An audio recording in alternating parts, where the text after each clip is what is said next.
Terry Springs here with Talking Solutions, part 2 for this week. I mentioned that there's a lot of stuff coming up next Saturday. 2 different events for you to consider. Maybe you can do both. The first is next Saturday morning in Henderson. It's the Healing Hearts 4K Run and Walk. For the Rape Crisis Center, Danielle is the executive director. Haven't talked to you guys in a while. Welcome back. And how long has the Rape Crisis Center been around? Last year, we celebrated our 40th anniversary, so been in the community serving for a long time. So glad to be back after 20 years. We want to make sure that people know that we're there for them. Obviously, rape is something that a lot of people don't want to talk about, and it's an issue that affects so many people that we want to do everything we can to get it out there and take away some of the taboo about it and get people to address it so that victims don't feel like they can't talk about it and there isn't help and support out there for them. For years, the emphasis has been to make people understand that rape is not a sexual crime. It's a crime of power over another individual. It's a violent crime in Absolutely. many cases. It can befall anyone. And it's not in every case a woman. Absolutely. Most cases, yes. But it's not somebody asking for it. I hate that phrase. They weren't. Exactly. Especially when you consider how many young people are affected by this crime. The group most at risk is between 18 and 24 years old. A lot of times people are in vulnerable situations, and certainly a lot of children under 18 are impacted by sexual abuse and sexual assault as well. So we never look at it. I don't care what the victim was doing or saying or where they were at the time. Nobody is asking for this. It's a horrible crime. It impacts people for years and years and years. That's why we opened a counseling center several years ago, because we know it's something that even if people don't talk about it right when it happens, it continues to affect them, and oftentimes they need help even years and years later. That's understandable, because people will go, I'm stronger than this, and you just internalize it and just keep pushing down the feelings, pushing them down.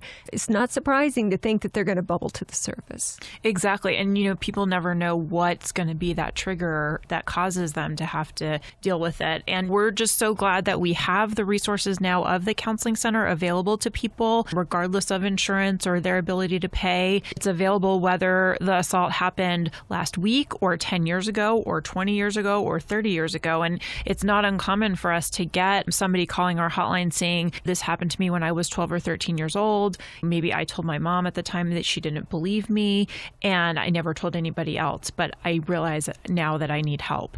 And the Healing Hearts Walk that we're doing specifically supports the counseling center, and we just want to get that message out, especially it's February, everybody's thinking about hearts and love and romance, and making sure that victims out there know that there are folks out there that want to help heal them. And there is support out there, and we see it like over time as people come in for counseling and work with our advocates and go through the court process. You can visually see them getting stronger, feeling better, doing better. It takes time and a lot of investment on their part, but there is a lot that people can do to overcome this. The event that's coming up on Saturday the 21st, Cornerstone Park in Henderson, I believe is the site.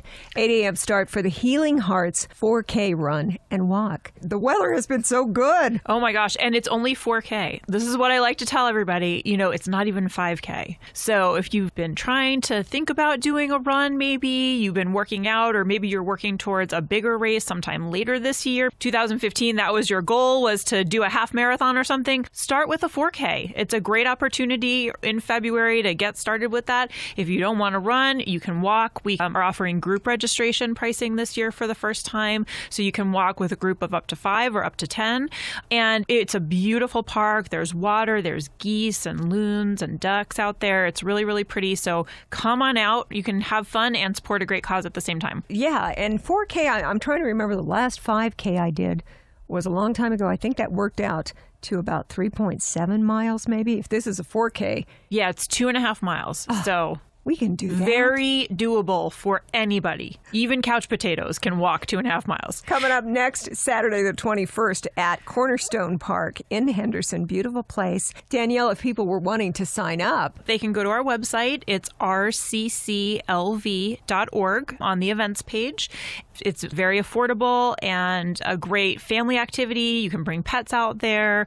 Zenja Dunn from Old School is going to be out there with folks. Judge Doug Herndon, who's a wonderful judge in our community, is going to be helping to kick off the race. And we have medals for everybody, T-shirts. It should be a lot of fun. rcclv.org. HealingHearts.org is the website where you go to get the information for next Saturday's Healing Hearts 4K Run and Walk, Cornerstone Park in Henderson. And yes, Zenja Dunn from Old School 105.7 is my coworker, my good friend, and she's part of our Beasley Media Group. I know she is very much looking forward to being part of this event. All the money that you're raising, Danielle, with this is going to help the counseling center with the Rape Crisis Center? Yes, specifically, that money will be going towards the counseling center to help cover the cost. We're able to see clients in the counseling center regardless of whether they have insurance or any type of compensation to help cover the cost of counseling. And so while we do have some grant funding and different things, any funds we can bring in to help support the counseling center and make sure that we continue to have counseling available regardless of the client's ability to pay, that's our goal on an ongoing basis so that we never have to turn anybody away. When I think of the Rape Crisis Center, I think of a hotline. I think of someone there to answer it 24/7 because you never know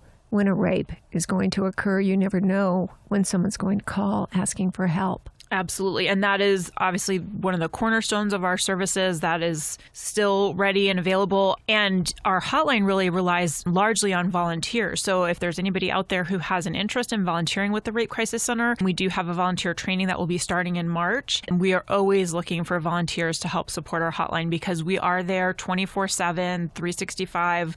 We have people working on Christmas, New Year's, Thanksgiving Day, because you just, like you said, you never know when somebody is going to need us. And so we want to always have advocates available to answer questions and to be there to help direct people whenever they might need us. Those holidays that you mentioned too, Christmas, Thanksgiving, New Year's, Super Bowl Sunday is often referred to. Those are times when people also need your help. So the 24/7 access for the Rape Crisis Center hotline is important. Over the 40 years that the Rape Crisis Center has been in existence, have you seen the numbers go up? Looking at statistics for about the last 4 years, the number of victims that we're seeing at the hospital hasn't fluctuated all that much. We do see a lot of traffic going to our website. We redid the website a little over a year ago, and we do have a lot of traffic. Obviously, again, knowing that our target, those most affected are 18 to 24-year-olds, what are they using? They're using technology. So we have more people going to the website for information. We do still have about 4,000 callers a year to the hotline. So lots of calls that come in with questions. And we know that rape continues to be incredibly underreported. And so for every client that we do see that goes to the hospital for the sexual assault exam, we know there's at least one other person that never reports, and probably more than that. We hear about it on the news in a lot of forms. We've had a terrible case in northeastern area of Las Vegas involving a lot of children. We have had underreported statistics as far as college campuses are concerned. Places like the Air Force Academy in Colorado Springs, I know that they've had ongoing issues and investigations. So there are a lot of places where peer pressure is telling you that if you want to survive through all of this, you just keep your mouth shut. Exactly. And again, so much of it comes back to how victims get treated when they do report, that it comes back to, well, why did you go there? Why were you wearing that? And so April is Sexual Assault Awareness Month. And one of the things that we're going to be launching is a campaign called Start by Believing, to really encourage people, whether it's your child or your spouse or somebody that you work with, a coworker, a friend, if you're the first person that they tell, that you start that interaction by communicating that you're there for them, that you believe them, and that you know it wasn't their fault. The more we can get that message out there, the more we think people will come forward and get the help that they need, and also try to do what they can to make sure that perpetrators get punished for this. Right now, only about 3% of perpetrators of sexual assault ever spend a day in prison.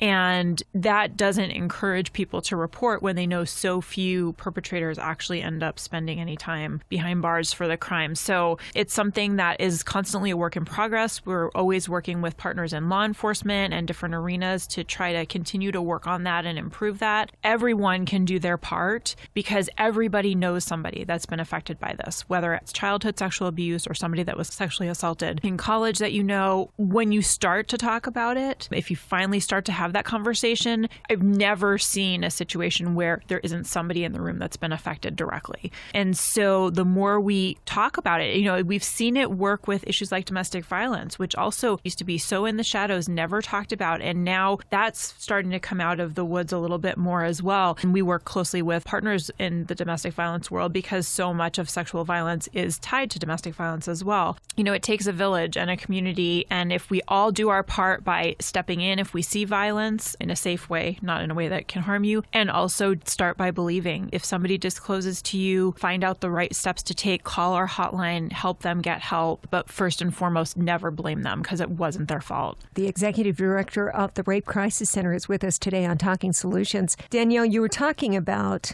volunteers as far as the 24/7 hotline. If someone was going to step forward and say, I'd love to help, you said that there was going to be some training for volunteers, like an orientation, initiation in March, so you can make sure that those phone lines are staffed 24/7 as they need to be, always to be that first contact when you reach out. Absolutely. What sort of thing would a volunteer go through? Volunteers go through a pretty extensive training. It's actually a 50-hour training. It's over several weeks, and we bring in a variety of guest speakers. So volunteers learn about the court system and how cases go through the courts, how they get investigated by the police. And we hear from sexual assault detectives so that they learn what the next steps are, always with the focus on how can our volunteers, how can our advocates help prepare the person on the other end of the line for what might happen. One of our biggest focus areas always is to help the client understand what's going to happen and re-empower them. As you so well mentioned, this is a crime that takes power away from people. It's a crime of power and control. And so our first focus always is to return control back to that client by empowering them with as many choices in the situation as they have. Unfortunately, there aren't always a lot of choices, but whatever choices there are, we want to make sure people know and they have the ability to make informed choices and know what the possible consequences are of the various choices they can make if they decide to report or not report, if they decide to have the exam or not have the exam. So the volunteers get training in that. They learn about trauma and how trauma affects people. They hear from community partners, like our domestic violence partners in the community. So it's a really wide-ranging training. It's a great training for anybody that is interested in victim services or things like that. We have a lot of students, UNLV and CSN students, that will go through the training if they're interested in going into that line of work. It really looks great on a resume. And what we ask for in return is a 4 to 6 hour weekly commitment to be on the hotline at some point. It's very simple. You can do it from home. We have an answering service that we work with that directs the calls to whomever is on call at that time. So you don't have to go anywhere per se, unless there's a hospital call, then you go to the hospital to respond to the victim. But you can take the calls, from the comfort of your own home. We try to make it as easy as possible because it's a huge commitment. And we are very selective in the volunteer process. It isn't for everyone. But again, if it's something that somebody listening out there thinks might be a good fit for them, please, you can submit a volunteer application right on our website. It's rcclv.org. Click on the How to Help button. As far as Las Vegas and the clubbing and kind of the images that are presented, do you think it makes our battle a little tougher here? The perception for people coming to town that anything goes in Las Vegas, does it make it a little tougher battle for us to fight? I definitely think it does. The messaging and images that anything goes and anything is okay and anything is not okay. But we also launched a couple years ago our Party Smart campaign, and we are working closely with clubs. In fact, we just had an opportunity to speak to 450 club, hotel, day club, nightclub security and management personnel, and they're really listening. They want to partner with us. They want to understand what they can do to make those environments safer and to draw those lines of what is okay. Yes, we want everybody to come here and have a great time and let loose and all of that, but that doesn't mean encroaching on somebody else. In Nevada, not in every other state, but in Nevada, one of the 4 reasons for which you cannot give consent is being intoxicated. Having sex with somebody who's intoxicated is sexual assault. You cannot give consent if you are intoxicated. That's also a message that we're trying to get out there, that preying on the girl who seems like she can barely walk is not going to be tolerated. It's not going to be condoned by security staff. Folks in the bars and clubs are watching out for that type of predatory behavior. And like I said, we're working closely with them to try to help train them on what they can look for and what sexual predators, how they're often behaving in the clubs, so that, again, together we can make an impact and keep people safe. Lots of things in Las Vegas are absolutely fine, but taking advantage of another person is not okay. Exactly. Rape Crisis Center, been here almost 40 years now. I know you'll be here another 40 years, unfortunately, because we wish this was no longer an issue. If you are in need of their services, anytime, day or night, 24/7, Rape Crisis Center is here. If you want to volunteer, I know that they're looking for people to help answer those phones. Our volunteers are amazing. They're incredible, dedicated, wonderful people. Again, it's not for everybody. It can be stressful, but very, very rewarding. Having answered a lot of hotline calls myself, I can tell you when you really feel like you've made a difference for somebody, it's a great feeling. The Rape Crisis Center does great work. Coming up next Saturday, it's the Healing Hearts 4K Run and Walk at Cornerstone Park in Henderson. That is a great way to help the Rape Crisis Center. You said, Danielle, that the funds from this event next Saturday are going to help with the counseling center. Exactly. So bring out the family, the dogs. You could bring cats if they'll walk on a leash. Kids under 10 are free to participate. So definitely come on out with whoever you can and just help support the event and the organization. We appreciate all support out there. We encourage people to wear red that day. We also encourage you to bring signs that say, I heal hearts by, and fill in that phrase, however you do it. I think our contest winner last year said, I heal hearts by giving warm hugs like Olaf from Frozen. So that was a really cute one. There's lots of ways for people to be involved in healing hearts at this event and just out there in the community by just supporting people that you know that have been affected by sexual violence and being there for them. And if anybody does ever need us, our hotline number is 702-366-1640. It is there 24/7 anytime somebody needs us. Website is also there, a great resource. Yep, rcclv.org. This sounds like a fun event next Saturday, and I hope you raise all kinds of money for the Rape Crisis Center Counseling Center. Looking forward to it. I know Zenja Dunn from our Old School 105.7 morning show, Candy and Zenja in the morning. She'll be out helping to host. You also have one of our judges. Judge Herndon, He'll be part of it, and it looks like it's going to be a great day. Get involved. You can help. Just go out in the park and have a great day on Saturday and help raise funds for a wonderful cause. RCCLV.org. Danielle Dreisler, Executive Director of the Rape Crisis Center. We appreciate so much coming to visit us today on Talking Solutions. Thank you so much for having me. I really appreciate it.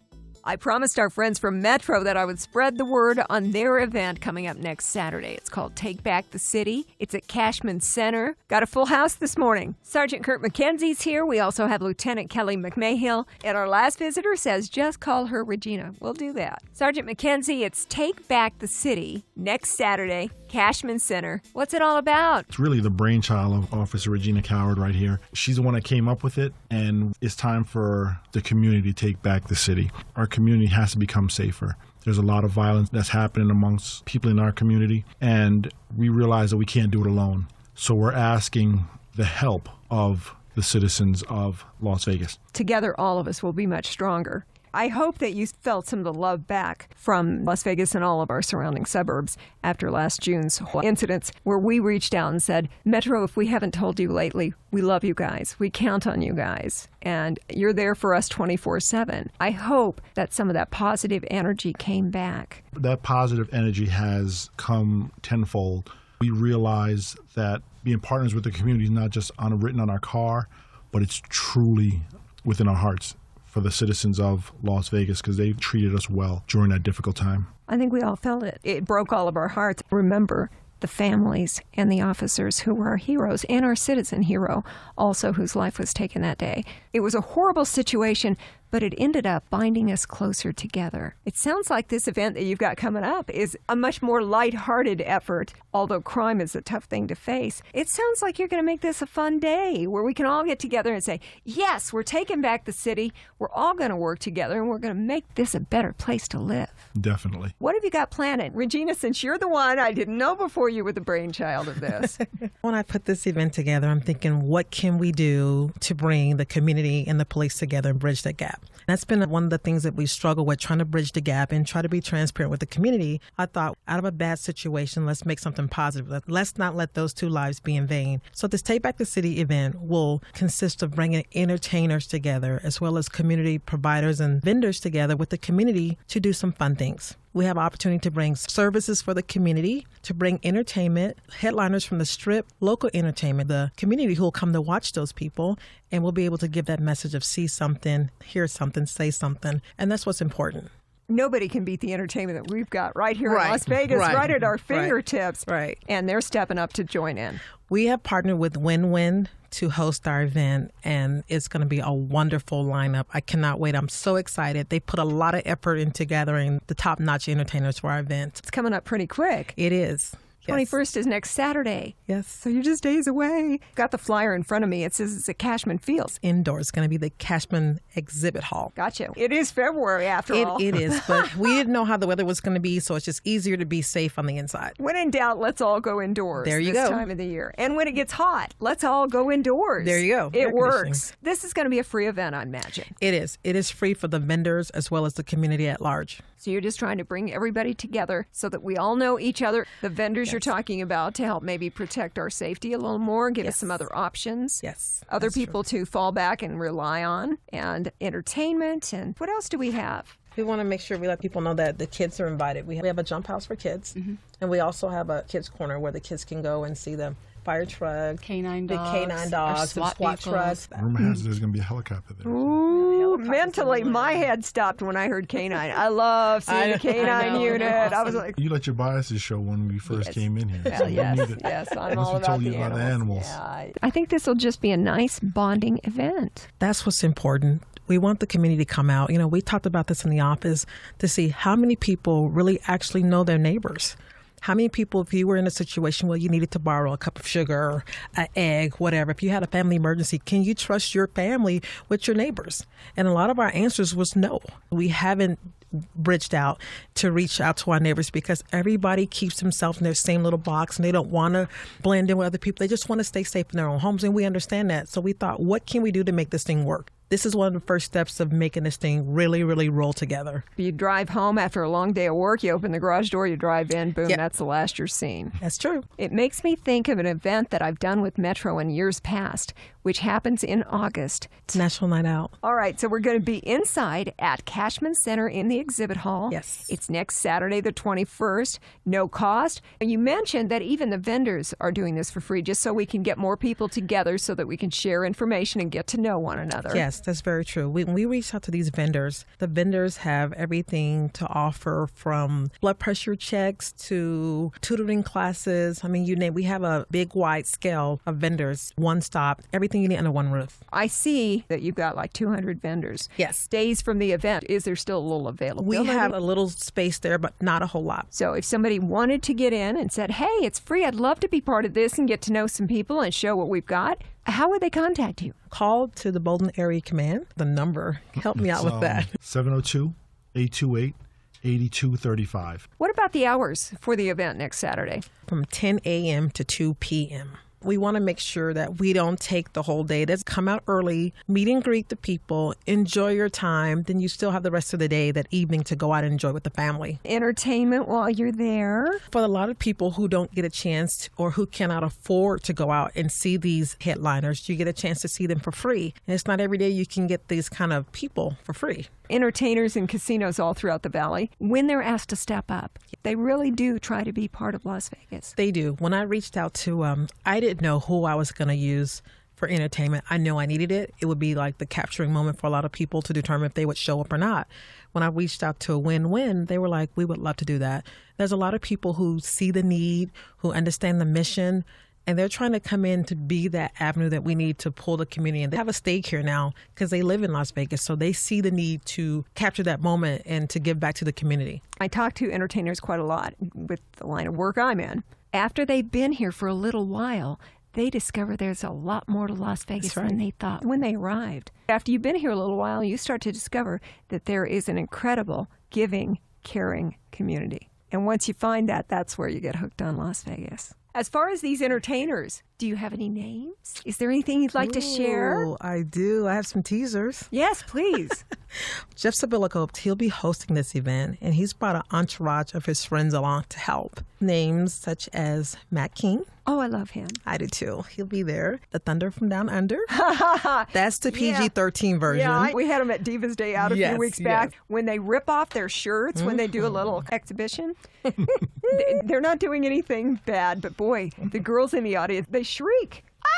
Yeah. That's the reaction. Yes. Those guys are so nice, and I love their accents. Yes, very nice. We also have the Fantasy Girls who will be there. From Luxor? Yes, Luxor. That's also a PG-13. So, when people hear Thunder from Under and then Fantasy, they think like, oh my God, those people.